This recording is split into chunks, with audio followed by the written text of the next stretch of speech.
Hello. The Divine Code reading for April 29th, pages 653 and 654. We are in the chapter, The Prohibition of Extortion and Forcing a Purchase. Topic number 2. But if the one who compels another to sell threatens him by saying that if he does not, he will cause him to suffer or kill him or harm him in another way. And because of this threat, the person willingly agrees to sell to him. This is not divided as extortion, but rather as a forced sale. So in the yesterday's reading, we're learning about extortion. And that's where the person basically handles, somebody through force compels another person to a transaction. Forces someone to sell something or buy something, to make a transaction with the person doing the forcing, and the person does not accept it, but they have no way of dealing with it. Now we're talking about a case of a forced sale where the other person goes along with the sale, and that gets a little tricky. The definitions here get a little tricky, because if someone is forcing a person, if in this case, if a person compels someone by threatening him, it's hard to say that the other person agreed to the sale, because he may have just agreed to the sale because of the threat, in which case it would be like extortion. So how do we define that a person agreed to the sale is the major difference between these two, between the extortion and the compelled sale. What is the difference in definition and Torah law between extortion and a forced sale? Extortion, a form of robbery, is committed when the robber takes an object by force and leaves money, and the victim never intended or agreed to sell, so there is no sale. So in other words, for a transaction to occur, there has to be agreement by both parties to the transaction. Otherwise, it's not a valid transaction. But in the forced sale, the one who gives it accepts the payment and agrees to the sale post facto, because he avoided harm and received full payment. And see Rambam, The Laws of Selling, chapter 10, topic 4. So the difference between the extortion and the forced sale is not what the perpetrator is doing, because in that with that, in either case, the perpetrator is doing the same thing. But in the case of the forced sale, the victim is agreeing to go along with it, in which case it becomes a correct sale. Now, in the case of extortion, and this is where it gets a little bit confusing, because in the case of extortion, from the perspective of the attacker, the extortion and the forced sale is the same thing. The attacker is doing the same thing in either case. So in the case of extortion, it's considered theft or considered robbery, and it's a capital crime. First of all, the sale is not valid, and it could be considered a capital crime, or at least potentially a capital crime. Whereas in the case of the forced sale, the attacker does the same thing in either case, but the victim agrees to it, and therefore it's no longer post facto. It's no longer a case of robbery. Now it's a case of a sale, of just a valid sale.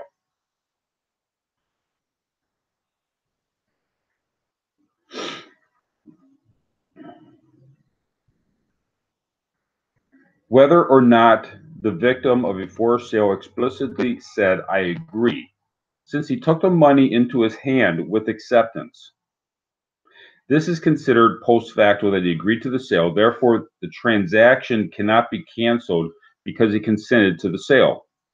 Now, in the case of, this is where it gets really difficult to gauge. In the case of an extortion, the person could also pick up the money.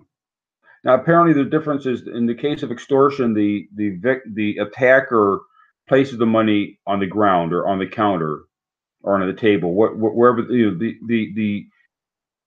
the attacker puts the money down, and the other person can pick the money up, because what are they going to, they got money there. They're in their brain, they're not accepting the money as part of a transaction. The victim is not accepting the money as a transaction. They're accepting the money as like a guardian.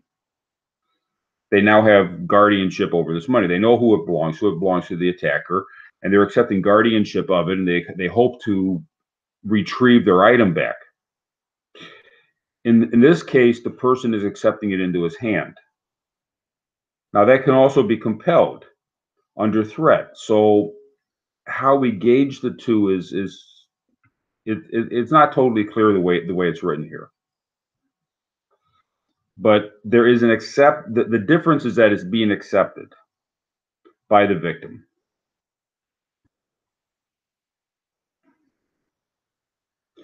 This only applies if the seller did not issue a protest before he made the sale by telling two witnesses.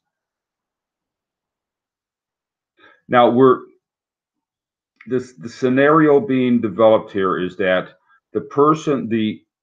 there's a period of time available where the person and he has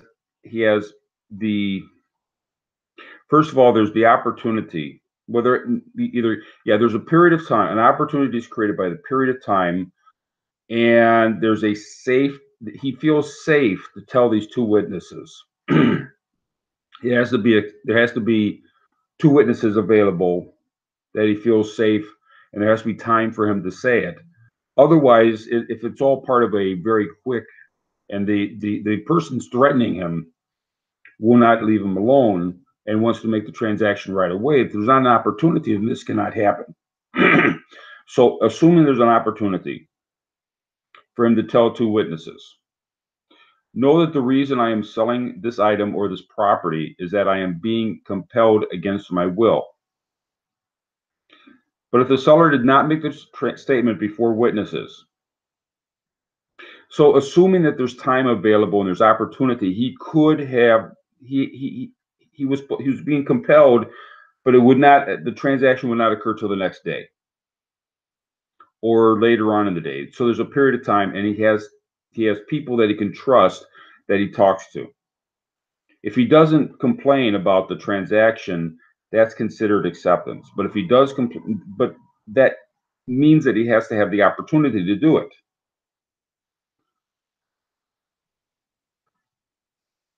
That such a person, that he says before two witnesses, that such a person is forcing him to sell him the item, and he sells it to him only because he is forced, but in truth he does not desire to sell. If the witnesses are aware of the force, this nullifies the transaction. And if the witnesses are aware of the force, this nullifies the transaction. Then the item or property should be returned to the victim, and the money paid should be returned to the one who committed the extortion. That's Rambam Laws of Selling, Chapter 10, Topics 1 and 2, Shulchan Aruch Kosher Mishpat, Chapter 205. So, first, what happens if there's no opportunity to tell two witnesses? That's unclear in here. We can assume that if the person is threatening him, there should be an assumption that it's an extortion situation, because the person doing the sale due to the threat. If there's the opportunity to tell two witnesses and he does not tell the two witnesses, then that means that the transaction goes through. If he has the opportunity to tell two witnesses and he does tell the two witnesses, then the transaction does not go through. And if he does not have the opportunity to tell two witnesses.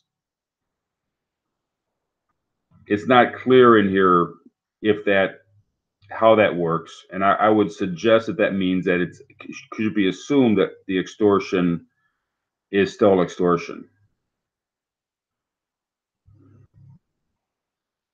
although it's unclear the way it's written here, at least the way I'm reading it. Topic number 3. When is a forced sale a complete sale? This is only when the seller receives the full price. Likewise, the forced gift is not considered a gift. If a forcer takes the item but does not give full price, this is not extortion but robbery, and it's punishable by other types of theft. And that's Shokanor Koshan Mishpat 205:4. So the assumption is we're kind of retroactively going through the if a person robs, if a person does an outright theft, if the owner despaired of it, and that's sort of what we're talking about here. If the owner despairs of the item, he no longer expects to see the item back. That's like the forced sale that the person acquiesces to. That would be a case of the person despairing of seeing his item back. He just accepts that it's gone. In that case, the thief returns the, well, in this case, we are saying that he despaired of it before the transaction occurred, in which case the person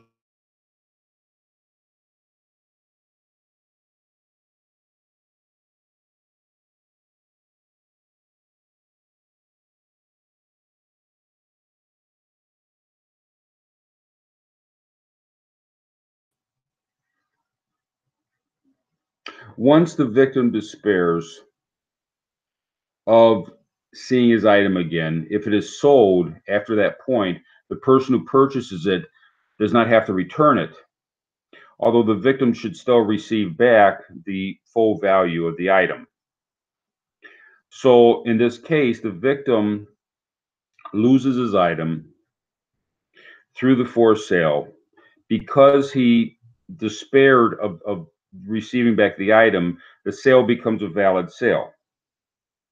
And if he received back the value of the item, that's what is civil, according to civil law. Still, he's received back the value of the item. Therefore, that the civil law aspect of this has been completed. Now, how the person that, whether or not the government should get involved with this and say, no, a person should not be allowed to do forced sales. A person should not be allowed to attack someone, threaten to kill him in order to force a sale. And the difference is that it's not a full theft by Torah law, because the item that is being taken in a technically valid manner. It's not theft to acquire the item once the victim has despaired of it, and therefore it might go into the prohibition of threatening well, it's a question of whether threatening a person with bodily harm would be a prohibition under the laws of murder, which it would probably not be. Therefore, it should be something that would be it would be a local government should make rules under the laws of dinim to prevent someone from threatening another person. Like in the United States, that would be considered assault. To threaten a person is considered assault. It's a milder form of assault than to actually hit somebody, which would be assault and battery. But to threaten somebody is considered assault under American law, and under many countries have laws against threatening people. Not all countries have such laws, but many countries do. That would be under the laws of the court system.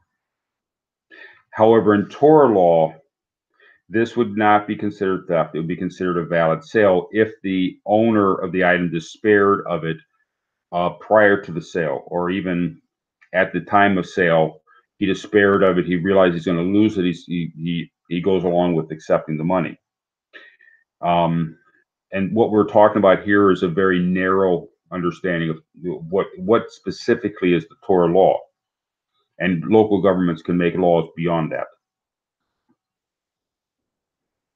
Topic number 4. If one forcibly takes an item against the will of the owner and gives payment in full, or if he forcibly takes a person's money and leaves the item of equal value in exchange, this extortion is complete robbery, since the other party did not agree to sell the item or to part with his money. Indeed, there is no sale when the second party is forced against his will, even if the forcer gives more in exchange than the worth that he took. The stolen item or money must be returned, and then the payment from the forcer must be returned. Ravad, Laws of Robbery, Chapter 1, and Shulchan Aruch Even Azer, Chapter 28.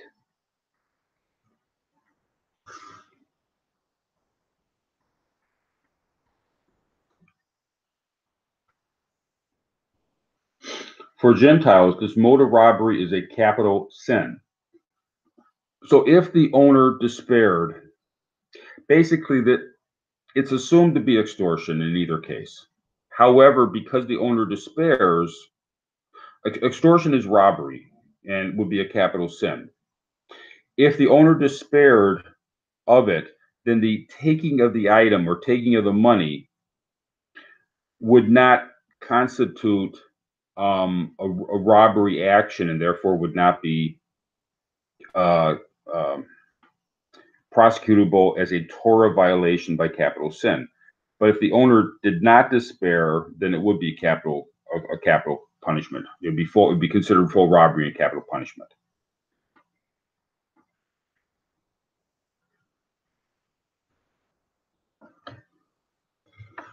Even if the forcer made a cash payment, makes no difference, because it is robbery if the owner did not agree to sell. The payment or exchange that was left by the forcer, but not accepted by the victim, is considered as a gift or deposit until what was stolen is returned. It seems that at a later time, the victim made known to others that he now accepts the exchange as a desired sale with payment in full, even though the robber took the item or money, it was against the victim's will. Then post facto, the robber retains jurisdiction over what he stole, and the ownership transfers to him. But even then, the victim has lost his right to demand in court that the robber must return. From then on, the victim has lost his right in court to demand in court that the robber must return what he stole, even if the victim eventually changes back to his original opinion. So the person, a victim of crime goes through emotions, and at some point in his emotions, he despairs of it, and then later on, he gains his resolution and says, "No, I want the item back." Well, the fact that he despaired at one point completes the transaction, and all he has coming to him is the value of the item, is the way it's being expressed. This is because of the unusualness of extortion as opposed to normative robbery, where there would have to be a change of jurisdiction. But there was a change of jurisdiction. The fact that he despaired at one point changes the status of that change of jurisdiction to something where he accepted it. That'd be similar. We're saying post facto in the case of a person who accepts the sale. that even if it's later on, it also post facto affects the sale.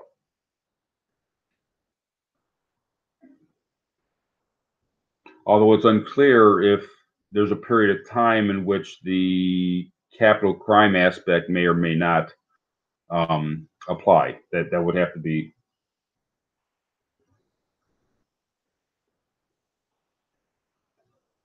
also explained.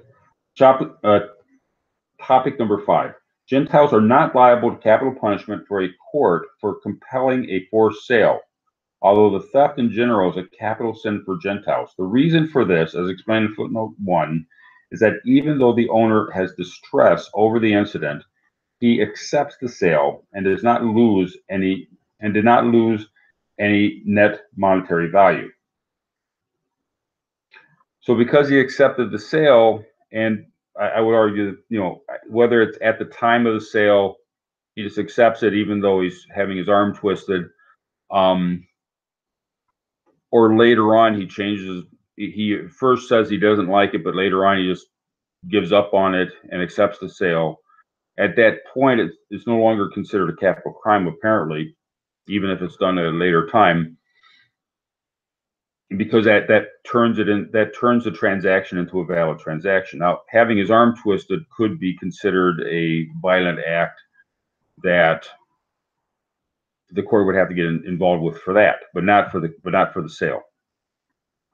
Although courts do not give capital punishment for forcing the sale, the forcer will nevertheless be punished harshly by God for this sin. Furthermore, if the courts do not establish laws and punishments that will deter this, people will be less stringent in general, and they will think that they can also commit extortion or rob a small amount. They will avoid the authority of the court. So, in areas where they say that God will punish the person, because it's still a sinful action, even though technically it doesn't, technically, it's like a loophole within the Torah law. There's lots of loopholes within Torah law, and the Torah allows something doesn't mean that it's proper. And the government should get involved, because if we allow loopholes to exist, then people are going to get used to doing something, and then they're going to expand upon that. And they're going to think it's okay to, we don't want people to feel comfortable doing this kind of activity, because it damages society. The tendency to leniency obviously applies to robbing something that is less than a pruta in value. This also applies to stealing small amounts of money that people will normally not take the trouble to claim in court, for which they will normally call law enforcement to report a robbery.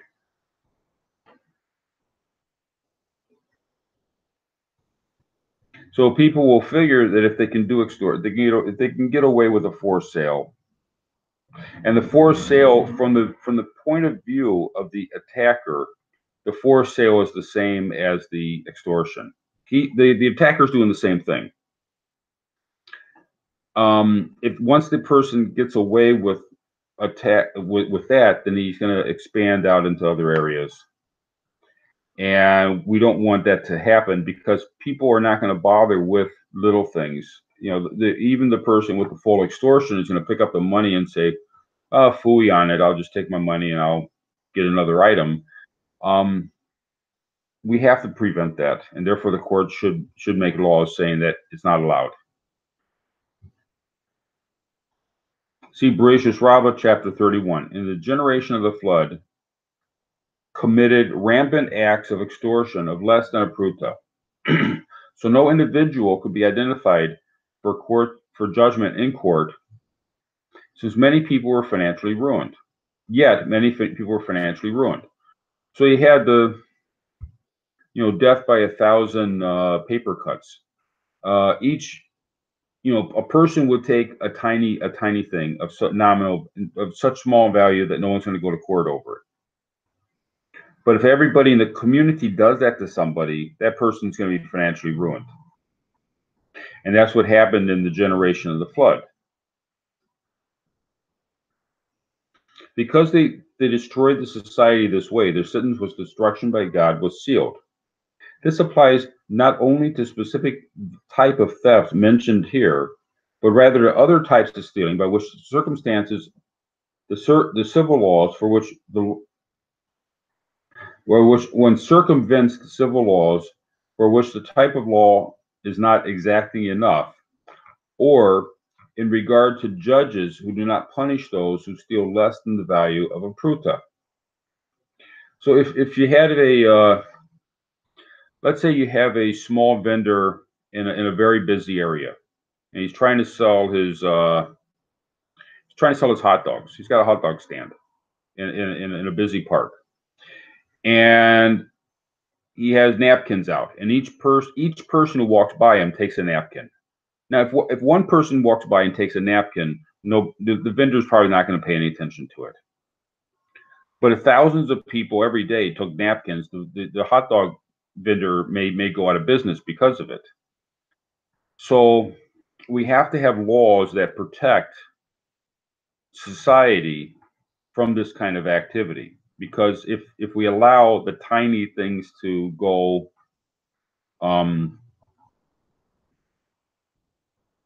unchecked, it'll become big things. There needs to be a way to protect people from this kind of stuff, which is what's being discussed in the area of forced sale. Even though it's technically legal, government needs to get involved and say that we're not allowed to twist people's arm. We're not allowed to threaten to twist someone's arm.